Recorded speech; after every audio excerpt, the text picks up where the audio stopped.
ماه نور و رحمت و غفران کجا هستی؟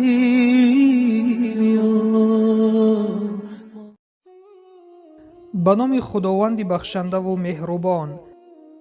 از ابو هریره خداوند از او راضی باد روایت است که پیامبر صلی الله علیه و سلم فرمودند: نمازهای 5 وقته از جمعه تا جمعه، از رمضان تا رمضان سبب آمرزش گناهان بین اینهاست اگر مسلمان از گناه کبیره دوری جوید. روایت احمد، مسلم و ترمذی.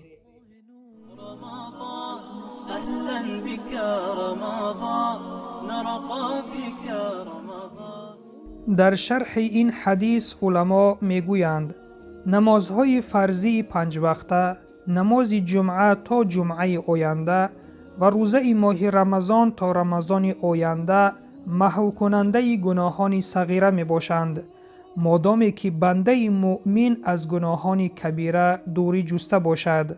چی طوری که در حدیث های نبوی ذکر شده است، عملهای نیک پوشاننده و سبب مغفرت عملهای بد می شوند.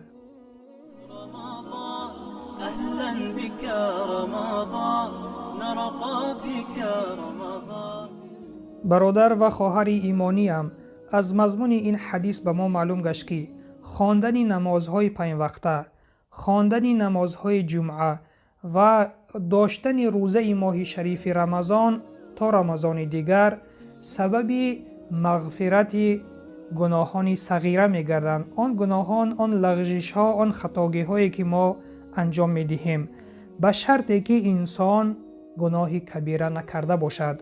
چون که اگر انسان گناه کبیره بکند باید او توبه کند، وگرنه خداوند آن گناه را از او نمی بخشد. پس از گناه کبیره خود را دوری جوییم تا نمازهای ما، تا روزه های ما سبب مغفرت گناهان صغیره ما گردند. و سلام بر آن شخصانی که راه هدایت را پیش گرفتند.